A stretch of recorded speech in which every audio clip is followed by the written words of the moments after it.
What should a manager do before every sales call with his rep? So firstly, preparing together for a meeting. So understanding what the objective of the meeting is from the sales executive's perspective, understanding who you're meeting, and thirdly, what are the best case and worst case outcomes you want to achieve from that meeting.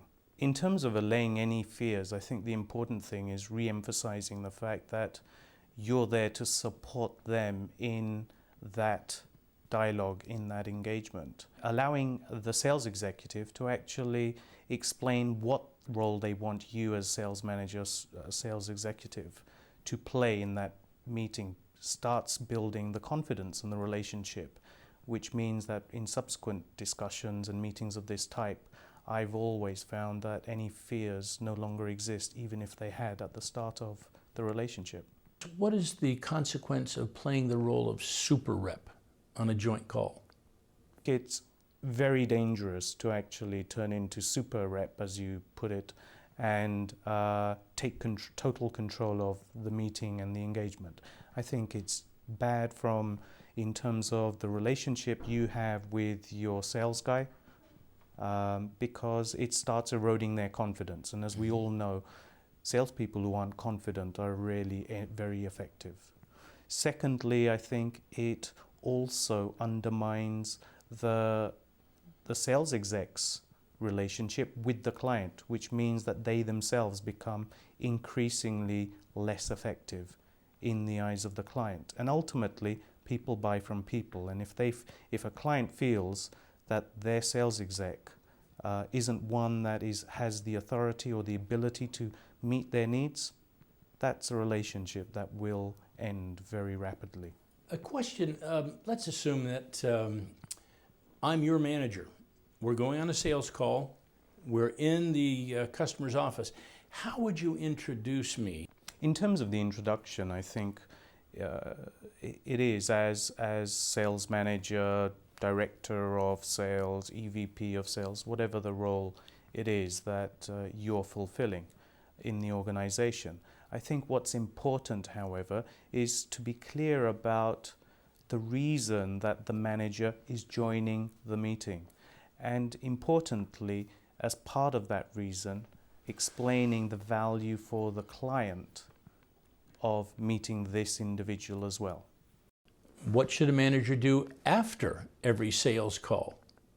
So I think a debrief following each meeting is critical.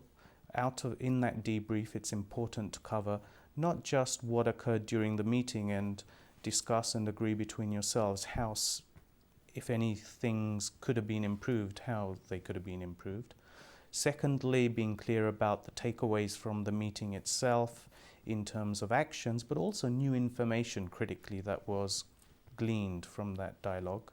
And last but not least, agreeing how you can work better together. However, the typical dialogue for the kind of experienced salespeople that I've been fortunate to work with throughout my career is one where I'll ask them what they thought of the meeting and how it went. And generally I found that most people will they themselves say, well, actually, this particular event or discussion point in the meeting did not go very well. And then you can have a positive dialogue about how to do that better next time. However, it does become a little more challenging when they say, that was a perfect meeting. And then you have to say, well, actually, I disagree. I think this could have been handled better. Explain the reasons why and talk through with them whether they also agree. And if not, then you know you've got another set of issues to deal with. Deeper problem to deal with. Right. Yeah, we found that sales reps also respond very well to what went well in the sales call. What would you do differently the next time? Leaving them the very words that you said, their integrity, their respect, right, so that you give them a chance to catch themselves. Typically, they know when they haven't done what they might have done. Armed with what you see and hear on your sales calls with your reps, how can you use that information to improve the entire sales team as well as improving the individual rep?